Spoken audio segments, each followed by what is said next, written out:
remind me the age of the kids? Yeah, 6, 5, and 2 years old. 6 and 5 are girls, and 2 is a boy. Okay. You told me a cute story a couple of months ago or a year ago about finally breaking down and taking them to Pizza Hut. That there was some American restaurant in the neighborhood where you live, and like you've been resisting it. You didn't want to take them to Pizza Hut because it was, Western fast food. I took them I think it was Pizza Hut, and it was the first time for them to have Pizza Hut. Like usually we used to order like gourmet pizza, the thin ones, but it was the first time to have the thick crust pan pizza, margherita. Heavy cholesterol, and I can't seem to make them eat the thin pizza anymore. Like the gourmet nice pizza, which I love, they always go back to Pizza Hut. And what's the transition been to Toronto? It's pretty abrupt going from Cairo. Yeah, but it's been great. Like I thought it was going to be much harder, but we've blended in so easily. Of course, the first few days were tough with no nanny, no school, jet lag. The kids wake up 3 in the morning, so that was a nightmare. No grandparents, no furniture in the house. So first 3-4 days was a testy period. But then slowly you get into it. Fortunately, I was lucky with the placement of the apartment we have. We're right by the club, we're right by the park, we're right by the restaurants. So I was very fortunate in picking a good spot. Do you think that there'll be enough years left for them to come on tour a little bit and come watch Dad play a few times? Yeah, we've been talking about this, and me and Najla, my wife, have been talking about it. We're actually trying to find one tournament to start where I take one of the kids. The older ones. My 2 daughters, they play squash. They don't like squash, but they do play it. But the plan is to get one of them to go with me for one tournament, and then see how it goes. Maybe the next daughter will come to the next tournament, and we're actually trying to shoot for New York. But the problem is what they're gonna do. You know how squash players are between matches. We just hang out in the room all day and maybe just go down for food. But you can't expect a 6-year-old girl to follow that regiment. So, but we'll see. New York might be a good plan because it's going to be easy for me to keep her interested and keep her active. Well, the best thing is you'll have, between the men's draw and the women's draw, you'll have 64 babysitters. Yeah, you will have no problem saying, "Oh, can you look after my dog?" Yeah. A few kids now on tour, especially like quite a few players have kids now, so I can just easily you stay with them for a few minutes. Play with Nolan. Yeah, I have few options, the European contact, or I can go with the American. So it's exciting now, all those squash players with kids now. Did your move to Toronto have anything to do with politics and the situation that's unfolded over the last 3 years in Egypt? To be honest, yeah, like I'm not going to fake it. The revolution happened in Egypt. It wasn't just about one issue. It was the people who were fed up with everything. You have Egypt has so much wealth, and it's being controlled by a number of people. Whether you're talking at the private sector, public sector, any sector, education sector, sports sector, so the same. You have a handful of people who are people of trust, not people of knowledge, being put in that position, holding on to that position for dear life, don't want to move. And the rest of us have to just watch them get fat and rich over it. And I felt it. I've been always taught by my parents not to depend on anybody, not to trust anybody, depend on myself, not wait for favors from anybody. I've never took a wild card in my life in squash, never played test matches to get into a team, lost a lot of representation from my country because of it, but my dignity is intact. And I've always had issues because I didn't play the rules. I remember, I don't want to sound bitter, but I'm just saying how it is. I remember growing up, people were always telling me, you're a good player, you can always be world champion, but you don't have it in you. I became world champion. People started fighting me for it. Now that I've hit my 30s, people are saying, you're getting too old, you need to retire. I've always had people try and push me over the limit, push me away, but all they did was give me a reason to fight on. And I don't want my kids to have that. It's good that you can have the fighting spirit, but it shouldn't be all. You should also have equal opportunity to start with. I know that because my reputation is intact, my dignity is intact. When all said and done, I'm still the same person. them fighting me, fighting my career, fighting my personality, whether they're squash federation presidents, whether they're national coaches, whether they're players. They're always changing because eventually they will be cut out. It's all a lie what they're doing. They will be changed, but I truly believe that I'm the same person. I can always go back to it, but I need to give my kids a head start. Thankfully, my squash gave me the opportunity to travel around the world and see how things are supposed to be done. But this is one of the excellent things squash gave me. Squash gave me insight to different cultures and countries, gave me open doors for me in terms I met very interesting people, very powerful people, very different people. It exposed me to different cultures and different just lifestyles. It just opened my eyes to the world. And I want to give my daughters this opportunity. So if they're not going to be professional athletes, at least I can choose a place for them to be exposed to it without having them have to like travel to it, and just be grown up in a neutral society where all people are equal. And then one day, hopefully, they can go back to their country and change it with their generation. What was it like to be a superstar in your sport? You are a four-time world champion. You've won every major championship. You've been number one for 33 months. I mean, your accolades are in the footsteps of the best: Hashim Khan, Jahangir Khan, Jansher Khan, Jeff Hunt, Jonah Barrington, Amr Shabana. That's the list. And yet in Cairo in Egypt, were you a star? And I hated it. Like, I'm very proud of my achievements. I'm very proud because a lot of people close to me, my parents, my wife, my coaches put a lot of effort. Close peers of mine who helped me out during my troubled times. I feel very proud for myself and proud for them that I was able to achieve what they hoped for me. But in the same time, I hated it because, John, you've been to Egypt. You know how big squash is in Egypt. We're famous in Egypt just like basketball players are famous in America. We're more famous in Egypt than squash is in Egypt. And I hated it for that. People know me and know my face, know my name, but they don't really know exactly how I play. Thing is, it's very weird. In Egypt, they treat everybody like you scored the final basket in a basketball game or the final touchdown. It's all like a huge explosion and then it goes away. It's not like there's continuity of showing our matches and it's constant and you win and then you get to a certain level and then the perks come with it and the pressures come with it. No, it's all like a huge explosion and it goes. A huge explosion and it goes. And I didn't like that. And at the end, I realized I was being famous for not being a squash player and people seeing me play, but I was just famous for those huge media explosions that were being thrust in my face. And at the end, I will tell you something, I don't think I've ever said it on record before. My fourth World Open Championship, when I won it, I had around 100 media people, around 30 Egyptian channels waiting for me in the VIP airport at the airport at the VIP terminal in Egypt. I took my bags from the belt and I took the back door out. And I left everybody waiting there. And I think that was the final cut with me and the situation. Everybody, of course, I got very heated phone calls. You're finished, you're done, you can't do this to us, who do you think you are? I'm like, I am who I am. I felt I'm done with this sort of campaign. You're not gonna use me as a way to just, as an explosion. I'm not an explosion. I'm an athlete who plays squash for a living. You want me, you show me while I'm doing my best, while I'm playing, whether I'm winning or losing, I'm a squash player. But I'm not a means for you to put me on TV and just parade me around for 24 hours, 48 hours, 72 hours, and then on to the next one. So I just put a cut to that. And that's what I love about the revolution, because people had enough. I had enough, I did my part. The Egyptian people had enough of being forgotten and just being used, so they've had enough, that's why they did it. It wasn't a revolution against Mubarak. Mubarak I've met, he's a very respectful person. He's actually, in that category, one of the nicest of them. It's the kitchen that's the problem. The kitchen around the president, and they're still around. General Sisi is an amazing guy.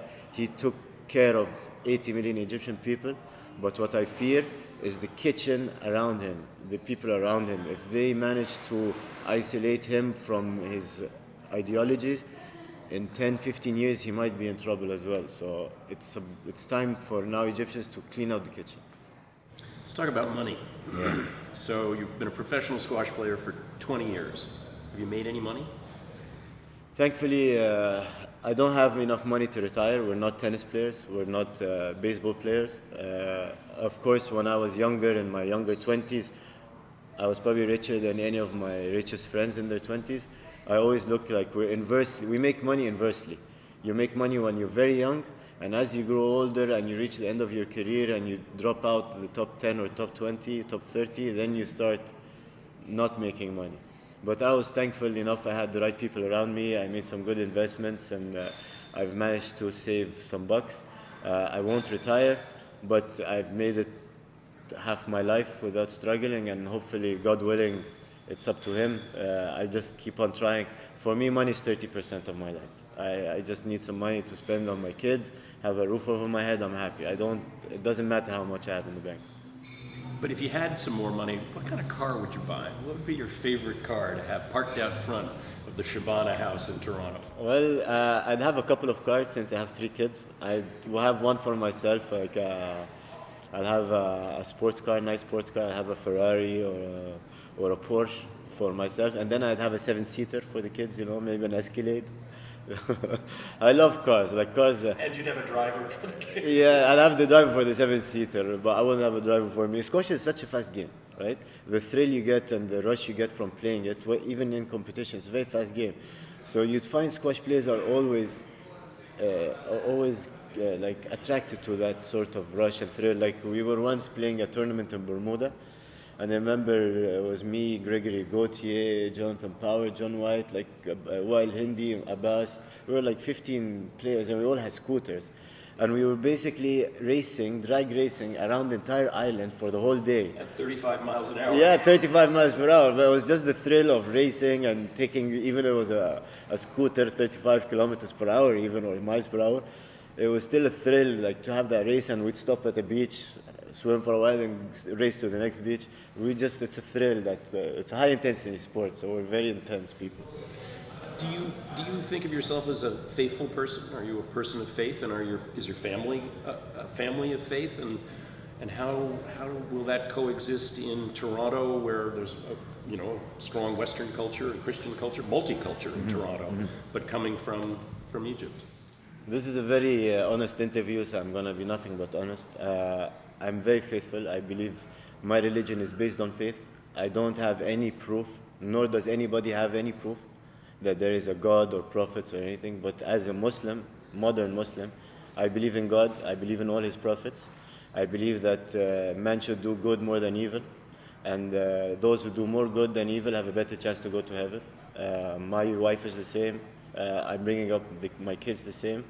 I believe the further you are away from the Middle East, the better people they will have faith, because the closer to the Holy Land you are, this is where the problems are.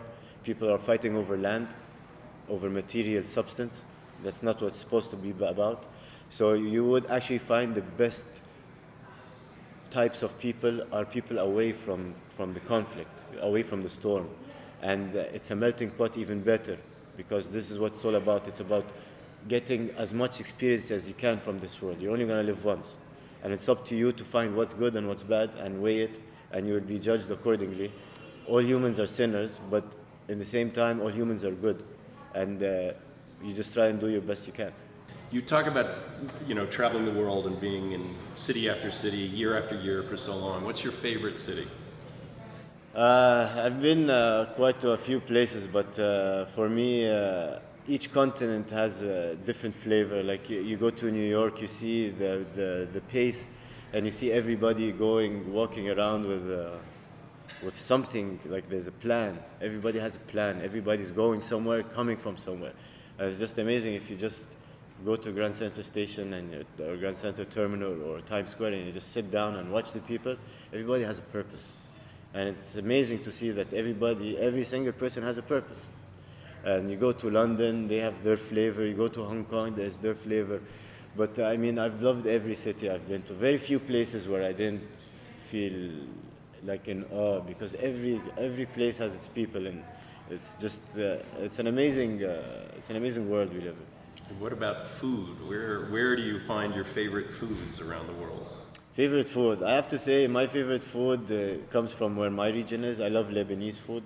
Lebanese food for me is just unbelievable. It's just the right textures, the right smells, the right tastes, the right chemistry. It's very light, it's very healthy. Just Lebanese food. It's a must for everybody to try. Okay, John, we'll start on how many years you've been on tour As a player or as a promoter. Your first tournament. My first tournament was the 1992 Tournament of Champions. The first time we called it the Tournament of Champions, because that we called it that because it represented the merger between the old hardball organization, the WPSA, and what was ISPA, then the International Softball Tour. So we brought them together, formed PSA, Professional Squash Association, and we took the tournament that we were running in New York that was the WPSA Championships, and we rebranded it Tournament of Champions to signify these two groups coming together and that these were the champions. Oh, so you were at that exact point when ESPA and PSA merged into one formation. And I think, would you say this was a comeback for squash after the Jahangir era, where squash was booming, and you had the Jonah Barrington, who was big in England, you had Jeff Hunt in Australia, you had those players, and then would you say that squash died in the 80s after those players? Yeah, I actually even think then, I mean, if you look at that tournament, Jahangir Jansher was the top seed, Dittmar was the second seed, and then there were 8 hardball players, so Mark Talbot, myself, Ned Edwards, they were all in the draw. And, you know, as you probably remember, there were a couple of big tournaments then for like the 90s. You would come over and play Toronto and the US Open and the Tournament of Champions, but there wasn't a lot happening. You know, the tour sort of was kind of slow and sleepy, and those tournaments were putting up $50,000 or $60,000 in prize money. It wasn't a very strong time for a while. And I think it's now, actually, I mean, I think now if you look out at the tour and the prize money, it's regained its strength. Now seems to be the best time since those days of, you know, Jonah and Jeff and Jahangir. Tournament of Champions. This tournament has been going on, like you said, for 92. As a player, we players consider the Tournament of Champions one of the biggest and most important and prestigious tournaments on the tour. What would be your dream route for making this tournament as big as it comes? Where do you envision the ToC, say, for example, if everything went your way and you can, finances is not an issue, venue not an issue, where do you see the Tournament of Champions, say, in 5 years, if everything you want to do can do? I wish I could make Grand Central Terminal bigger. You know, I wish I could push the walls out and make more room for seats and exhibits. And it's so, the tournament is so entwined with Grand Central Terminal now. I mean, they're almost one, I think, that it's hard to see, it's hard to think about, you know, would I move it to Yankee Stadium? You know, would we go to Madison Square Garden? And eventually that's the goal. Eventually we want thousands and thousands of people to be around world-class squash. I don't know, I mean, the Tournament of Champions is constrained, right? It's a small space, but it's beautiful. It's got a reputation now worldwide that's pretty special.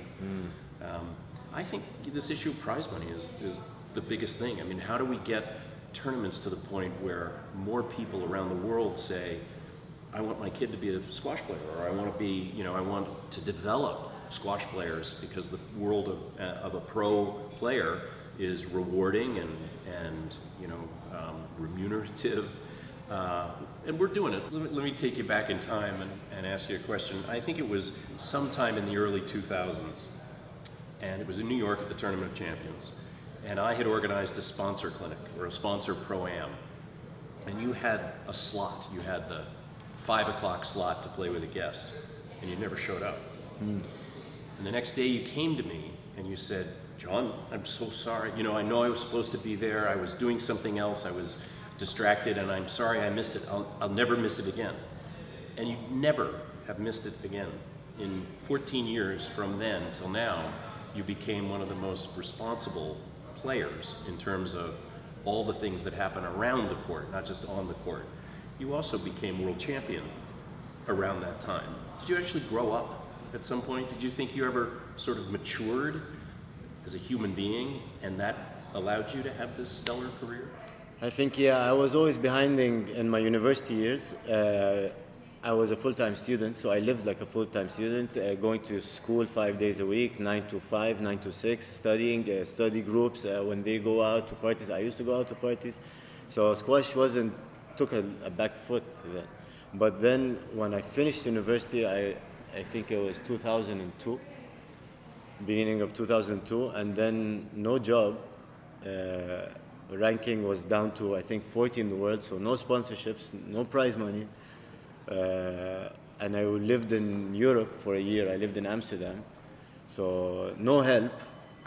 And then it was okay, you can either live on the margins all your life and be nothing and just be nothing, drift, or actually put your foot down and say, I'm going to do this, give yourself 2-3 years, try my best. If it doesn't happen, my college degree is my insurance to go back. So that's when I decided to be a professional squash player, with its good and with its responsibilities as well. Like, the squash is the easy part, but the functions is important, the media is important, meeting people is important, and as you grow older, you actually benefit. I've benefited a lot from those type of meetings and the functions and the sponsors, because you meet people you would never have met. And most of those corporate sponsor hits, and these are very important people. They give you time and they're actually excited to see you. So why don't you take advantage of that? And it's all about meeting people and discussing. You might learn a thing or two from somebody who's already successful. I'm successful in my work. When I sit down for half an hour, 1 hour, somebody who's successful in his work, as much as he's learning from my squash, I could be learning from his experience. And this is what I learned. Like, you need to learn from every experience. What's your favorite thing about the Tournament of Champions? New York is amazing. Like, you spend a week in New York, it goes by like a snap of, like, you have no trouble. Every day you can eat the best food, any cuisine, whether it's Italian, French, European, Mexican, Indian. So the food is great. The Tournament of Champions itself, you have thousands of people watching every day. I have people I've never seen for the past 10 years. They'll be going from one place across country, taking the train from New York to Philadelphia or Boston, and they'd be walking by and they see the draw, they see my name, and they call me up. They're like, oh, I haven't seen you in 10 years. I've seen your name. So just the exposure of the tournament and just the experience, anything can happen in New York, anything. You can meet people, you can see something happening. You can win the tournament even. Was that a surprise? Yeah, this year was a surprise. I think 3 years ago, okay, let's start from the beginning. When I was 30, I started getting injured. I had knee problems. I got patellar tendonitis in both knees. 32, I managed to scrape away from those knee injuries.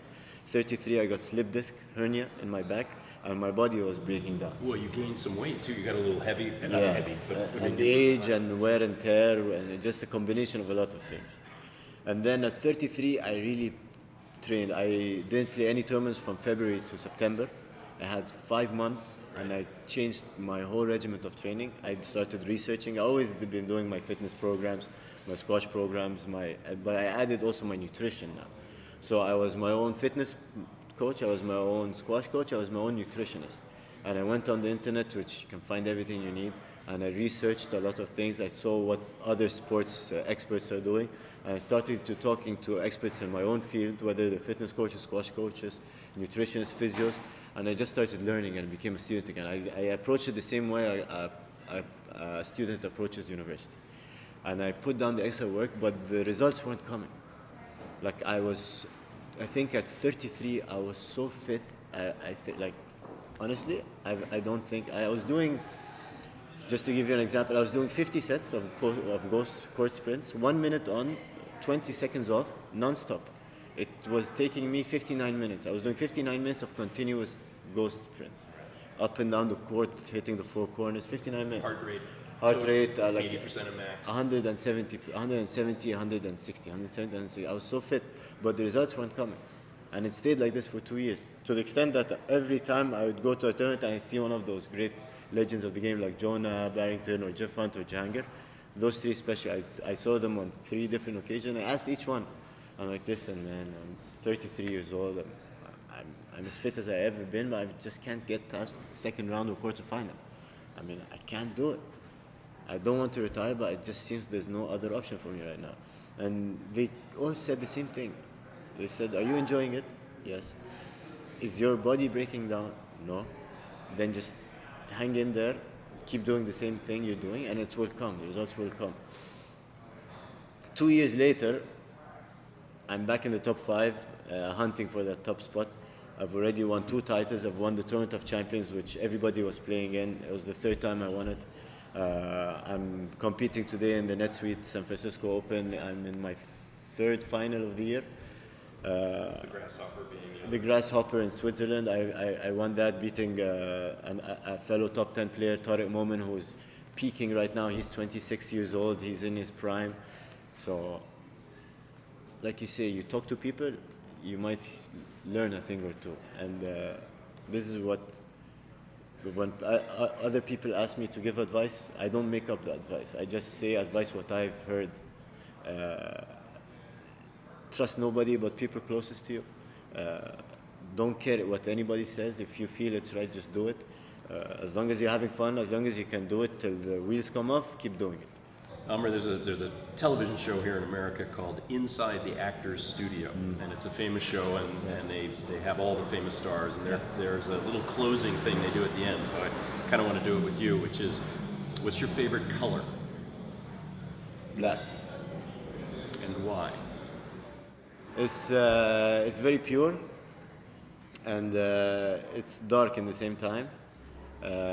For me, I like black, I like blue, but it just comes out with it. It's peaceful. When you go to sleep, it's all you see, right? People conceive black with evil sometimes. A black cat, for example, they look at with a black duckling, for example, but it's actually not. White is not actually. White can be surrender. It's not actually pure. You can look at it another way. So for me, it's just black. I feel comfortable around black. Like you see me, I'm wearing all black right now. You know, but I do like other colors. I appreciate you chose a sport with a black ball. With a black ball, exactly. Like I just like black because I feel peaceful around it. It's just peaceful. But I love colors. I love what red can do to you. I like the peacefulness of blue. I like the brightness of the yellow. But I just feel peaceful with black. Do you have a favorite sound when you wake up in the morning or you're on the street? Being on the beach and the sound of waves. This is just the endless sounds of waves rolling over. And what is your favorite swear word? Damn it. I doubt it. I doubt it. That was a good interview, John. That was good. Yeah, man. That was good. That was good.